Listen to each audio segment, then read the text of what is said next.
Hello friends, आज मैं आपके सामने एक छोटा सा टॉपिक लेकर आ रहा हूँ। Yet it is a very important topic. Financial market के ऊपर मैं वीडियो बना रहा हूँ। अब फाइनेंशियल मार्केट होता क्या है? देखो, फाइनेंशियल का इस फाइनेंशियल मार्केट के अंदर दो टर्म्स यूज़ हुई है। एक हुई है फाइनेंशियल और एक हुई है मार्केट। मार्केट तो हम सबको पता है यार, जहाँ पर सेलिंग और परचेज दोनों काम होते हैं वो मार्केट होता है। जैसे हम जाते हैं, फ्राइडे मार्केट होगी, थर्सडे मार्केट होगी, उधर क्या करते हैं? हम सामान खरीदते हैं, उधर से वो दूसरा बंदा सामान बेचता है। दोनों चीज़ इन्वॉल्व हो रही है, ठीक है। फाइनेंशियल, अब इसके अंदर वित्तीय वर्ड आ रहा है फाइनेंशियल। अब जो ये मार्केट है उधर पैसों का लेन देन होता है, ठीक है। अब हम इसको ज़्यादा डिटेल में पढ़ते हैं। फाइनेंशियल मार्केट हमारे दो तरह के होते हैं। एक होता है मनी मार्केट, एक होता है कैपिटल मार्केट। मनी मार्केट के अंदर जो लेन देन होता है वो एक साल से कम का होता है। एक साल से कम के अंदर का जो भी लेन देन होगा, that is come under the money market. और जो एक साल से ज़्यादा का होगा वो कैपिटल मार्केट के अंदर आएगा, ठीक है। अब मनी मार्केट्स के कुछ पॉइंट्स हैं हमारे, जैसे कि सर्टिफिकेट ऑफ डिपॉजिट हो गए, रिपर्चेस अग्रीमेंट हो गए, ट्रेजरी बिल्स हो गए, कमर्शियल पेपर्स हो गए, एंड कॉल मनी हो गया। ये हमारे कंपोनेंट्स है। Components in the sense, money market में अगर बंदा आया है तो इन इन इन चीज़ों के ज़रिए आएगा। इन चीज़ों के ज़रिए इशू होगा, जो भी होगा इन इन इन सब चीज़ों के ज़रिए होगा। अब बात करते हैं कैपिटल मार्केट की। कैपिटल मार्केट के अंदर दो तरह की चीज़ आती है, एक आती है गिल्ड्स, एक आता है इंटरनेशनल। गिल्ड्स जो वर्ड है, ये बेसिकली गवर्नमेंट ही यूज़ करती है इसको। मतलब कि गवर्नमेंट अगर एक साल से ज़्यादा का कोई चीज़ इशू कर रही है, लेन देन हो रहा है गवर्नमेंट के through, that comes under the guilds, ठीक है। ये गवर्नमेंट का है। बाकी जो इंटरनेशनल है, इंटरनेशनल के अंदर हमारे दो तरह की चीज़ आ गई, एक आ गया प्राइमरी, एक आ गया सेकेंडरी, ठीक है। अब प्राइमरी के अंदर क्या होता है भैया?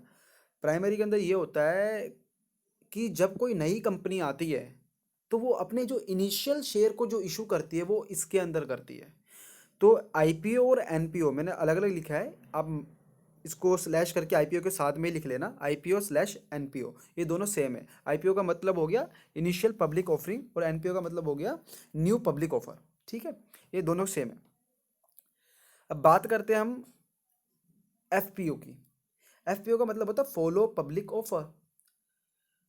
जब किसी कंपनी ने कुछ शेयर्स निकाल रखे हैं, ठीक है, जब वो कुछ एक्स्ट्रा शेयर निकालते हैं, न्यू एक्स्ट्रा शेयर जब निकाल रही है, मैंने बोला न्यू का वर्ड भी यूज करा है मैंने, तो वो इसके अंदर आएंगे एफपीओ के अंदर, ठीक है। Follow up public offer.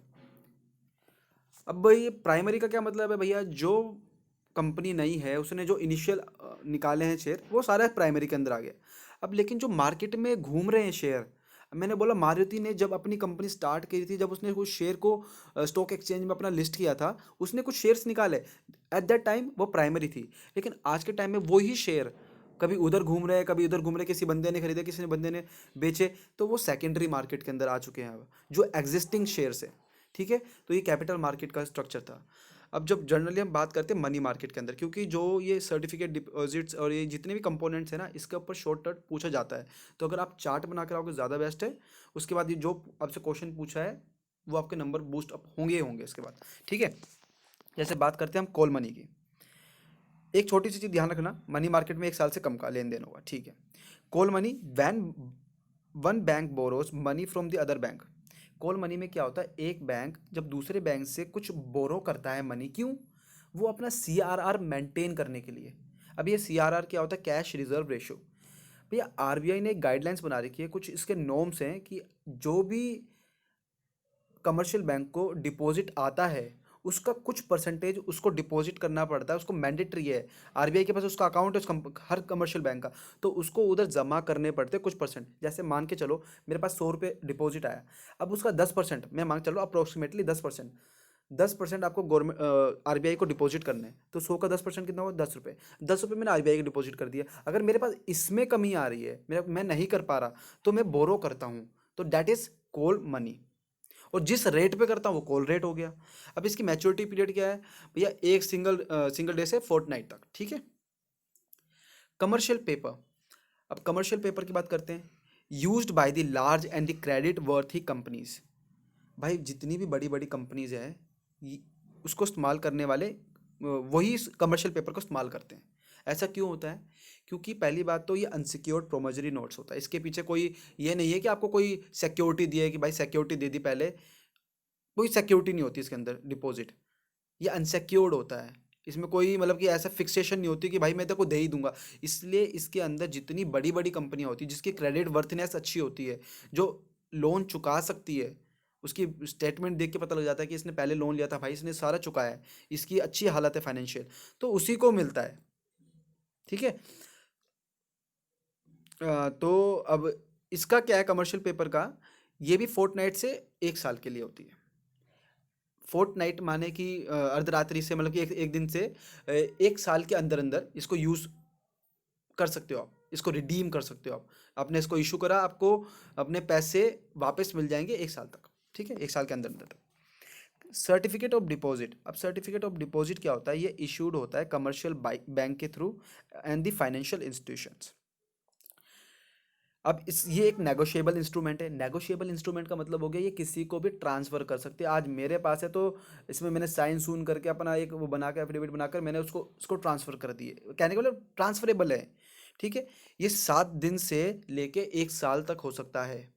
और इसका एक चीज़ ये है कि जब डिपॉजिट होती है ना, जब वो कहते हैं कि भाई आप अपने इशू का मैं कुछ खरीदने जा रहा हूँ, मैं इसके शेयर्स खरीदने जा रहा हूँ, तो वो मल्टीपल्स ऑफ 1 लाख होंगे। ये नहीं कि मैं 10,000 के शेयर खरीद रहा हूँ, नहीं, मुझे 1 लाख रुपए के कम से कम शेयर खरीदने पड़ेंगे। और 1 लाख के बाद 2 लाख, 3 लाख, 4 लाख, 5 लाख, 6 लाख, ऐसे। ये नहीं कि 1,25,000, 10,000, नहीं, मल्टीपल्स ऑफ 1 लाख होने चाहिए। Then comes the treasury bills. ये ट्रेजरी बिल्स सबसे बेस्ट और सबसे सेफेस्ट होता है। बस इसका एक ड्रॉबैक, थोड़ा सा ड्रॉबैक नहीं बोलेंगे हम इसको, थोड़ा सा ये बोलेंगे यार लिमिटेशंस है, बाकी बहुत बेस्ट है, सबसे बेस्ट यही है। Issued by the RBI on the behalf of the government of India. ये जो ट्रेजरी बिल्स है ये आरबीआई इशू करता है किसके बिहाफ पे, गवर्नमेंट ऑफ इंडिया के बिहाफ पे। सबसे सेफ है क्योंकि भैया इसमें आरबीआई का नाम लग रहा है, गवर्नमेंट ऑफ इंडिया का नाम लग रहा है, ये सेफ है। ठीक है, आपका पैसा कहीं नहीं भागेगा। Sold at discount and redeemable at par value. अब ये होता क्या है, ये डिस्काउंट में बिकता है और रिडीम क्या होता है, पार वैल्यू पे। मैं इसको एग्जांपल देके समझाता हूँ। इसमें एक नीचे चीज़ लिखी है मैंने, मिनिमम 25,000 रुपये एंड मल्टीपल्स ऑफ डैट, ये भी लिख लेना। 25,000 के मल्टीपल में ही ये बिकता है।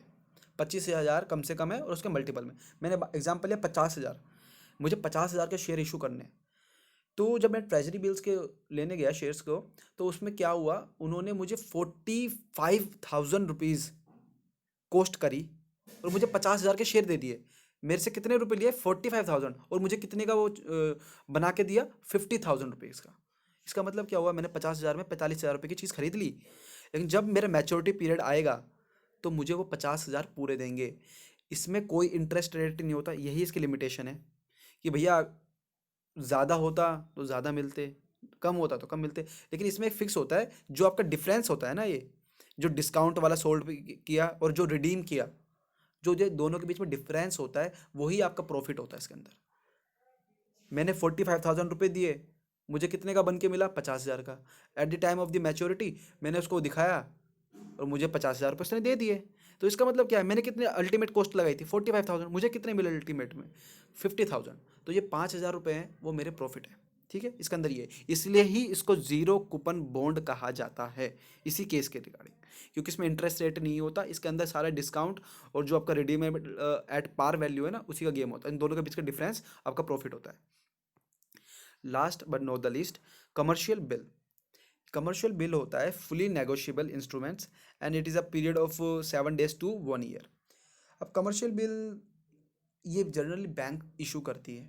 ठीक है, तो हमें देखो, ये छोटे छोटे चीज़ें, अगर हम इसमें छोटे छोटे पॉइंट्स भी कर लिया ना ऐड, तो आपका सारा काम हो जाएगा। कोई इसमें ऐसा नहीं है कि मैं बिल्कुल ज़्यादा डीप में जाकर आपको एक एक चीज़ करूँ। मैं आपको एग्जाम पॉइंट ऑफ व्यू से पढ़ा रहा हूँ, बिल्कुल सही बता रहा हूँ। अगर आप चाहो मुझे बता सकते हो कि मैं आपको बिल्कुल ज़्यादा डीप में पढ़ाऊँ तो डीप में पढ़ा सकूँ, लेकिन जो एग्जाम पॉइंट ऑफ व्यू के हिसाब से जो इम्पोर्टेंट है, वो मेरे ख्याल से यही सब था जो मैंने अपने अकॉर्डिंग पढ़ा।